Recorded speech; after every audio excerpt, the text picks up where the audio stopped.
Hey everyone, welcome back to Ragtag Stacking. In today's video, I'm going to talk a little bit about Canadian silver. You can see here, this is some of the stuff that I've been stacking already. I'll go over a little bit of that. And then at the end, I'm going to show you what I'm going to start doing a collection. These are more like stacking stuff, you know what I mean? Like that, you just pick it up, throw it in a tube or whatever. But I'm looking to start a new collection of something, and it's a 20 coin collection, so I'm hoping to collect them all fairly quick. But let's just jump into today's topic, talking about the Canadian silver. I'm sure you've all seen these ones. This is the bullion silver maple leaf. It's not as much of a top seller as the American silver eagle. I know the American silver eagle is the top selling bullion coin in the world. But I do live up in Canada, so this is the bullion coin for my country. So I do I have a tube of the 2021s, and once I finish my Krugerrand tube, I'm pretty sure I'm going to pick up. Sorry, I said 2021s. These are 2020s. What I plan on doing is stacking a tube of Krugerrands, and then once that's done, probably starting up a tube of the 2021s. I just want to switch some things up and get some variety in the stack.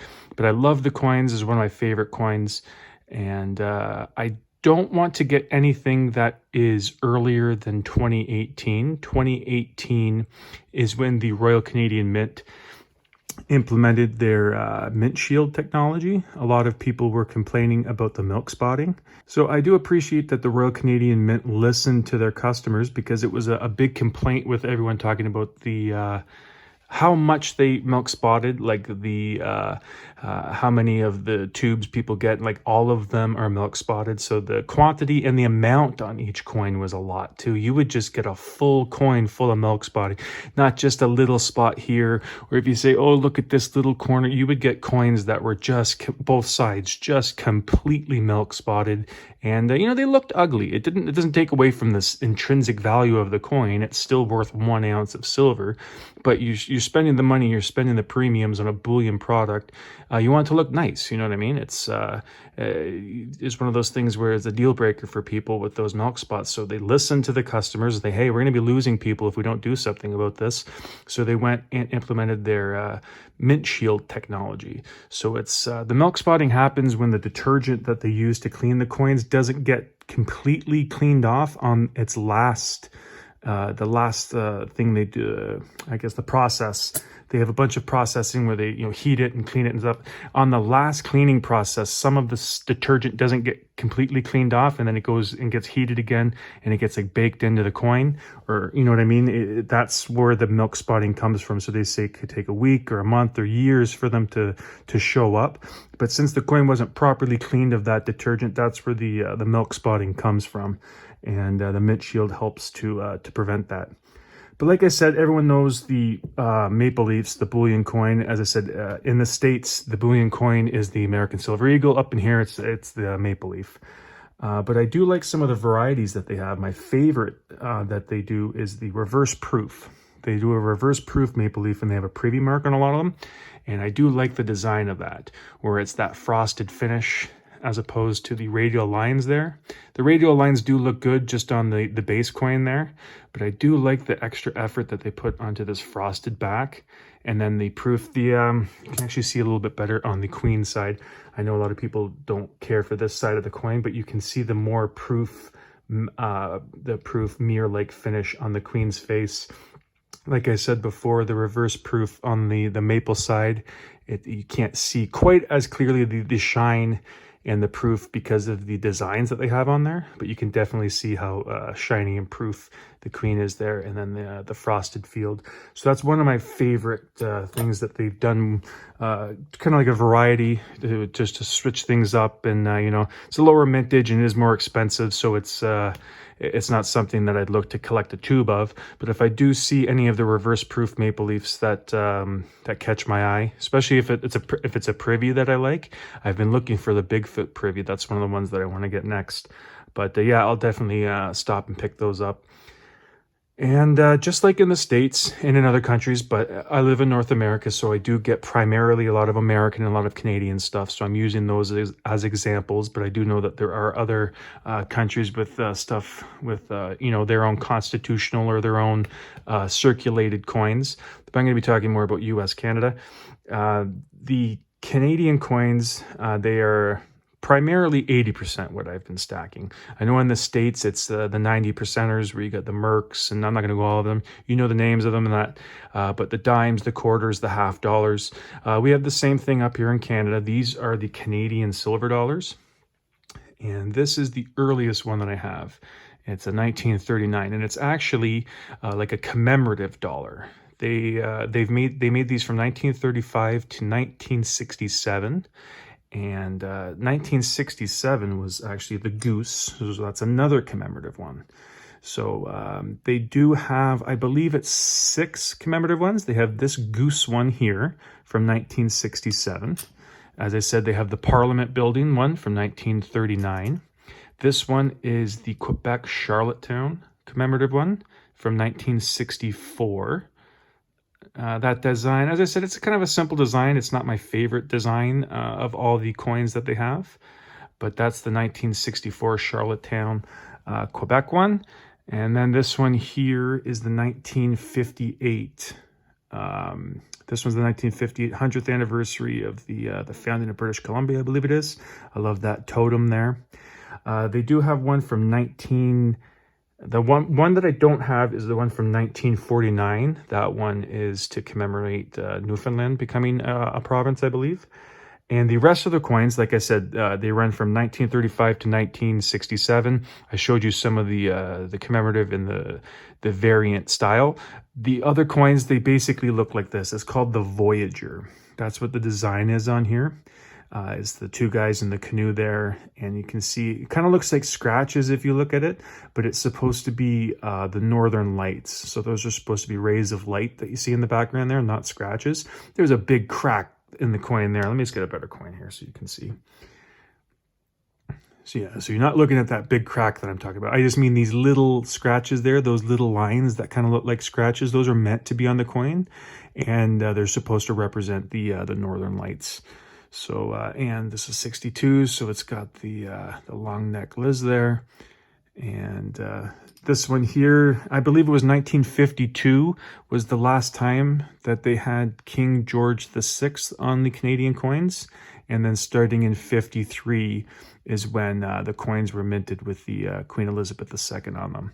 So these are the Canadian dollars. And like I said, they do have, and these are 80%, not 90%. And like I said, they do have some of the half dollars as well. This one is a $50 Canadian coin that I like with Liz. And this is a $50 from 1942 with George VI. And this is the Centennial $50 here. I know Fish just recently did a video on these ones, but this is the Centennial coins, where they made different designs for each of the denominations of coins. And this one's the Growling Cougar, and like I said, that one is the Canada Goose for the dollar. The $50 had the Growling Cougar, and the quarters as well. Same thing, where you got Liz, and the Caribou, George VI and the Caribou, and the Centennial one. These ones are actually 50%. So the dimes and the quarters in the Centennial series, the 1967 ones, they're 50%. And the $50 and the dollar in the 67s are both 80%. And it is pretty cool, all coin denominations in Canada pre-1920. The ones that I have, I only have a couple of the $50 ones. These are sterling silver. So anything pre-1920 Canadian dollars here, and this is King George V. These are 92.5%. These are the sterling $50. And yeah, they look pretty nice. I like this design. All of the coins had this design where it was like the maple wreath around, and it just, said 50 cents or 25, whatever the denomination was. They all had that kind of design to it. On the earlier Canadian coins, I don't know quite when that changed for all of the coins. But yeah, this is the last sterling silver one that I have. And that brings me to the coin that I am looking to start the collection of. And it all started when I got a gift from a subscriber. This was actually sent to me, and it came in the, the original mint case and everything like that. And this is a 50% Canada dollar, they call it. I always call it Canadian dollars, comes off the tongue better than saying Canada dollar. But yeah, I like this. This one's going to stay in my perma stack. I will never get rid of this one. I said it was an awesome gift, very unexpected. And this got me into looking into the commemorative dollar collection. And I did do a video. I'm just going to put this back into its case. Just leave that there. I did do a video when I picked up another one because I went onto eBay and started looking. And I fell in love with the proof copies of these ones, the proof version. So this I already showed in a previous video is the Canada dollar from 1982. They made these from 1971 to 1991. And on eBay, they are all pretty much available. I haven't seen a year that is very hard to get. But I wouldn't mind getting them all in the proof version too. I haven't been able to find all of them in the proof, but so far I have been able to track down a proof or a non-proof version of pretty much all of the years. And I'll just slowly pick away at that on eBay. And the next one came in today is the 1984 sesquicentennial, I believe is the word. It's the 150th anniversary of the founding of Toronto. So this one's from 1984. As I said, I love the proof finish on there with the young-looking Liz, and then we got the Toronto skyline there. That looks very different nowadays. There's so much more condos and office buildings built up along the waterfront. That you know, obviously the CN Tower still sticks well up above, but the base of it there you can't see much of because of all the new construction that has come up recently. But yeah, this is a beautiful coin. Sorry, I ran out of space on the phone, had to delete something there. But anyways, yeah, I do plan on collecting all of these. I have the two here.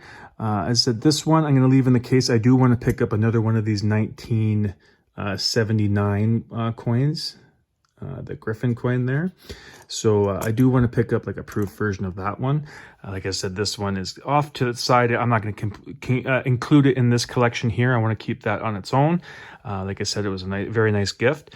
But I do want to get the, hopefully I can get a whole proof collection going of these. And these are mainly, I said, these are commemorative dollars. So every year they chose something to celebrate. A lot of the years I'm not quite sure on, but I do know a couple of the themes. I know that there is a 100-year Winnipeg coin. There's also one for, I believe it's the completion of the Canadian Railroad.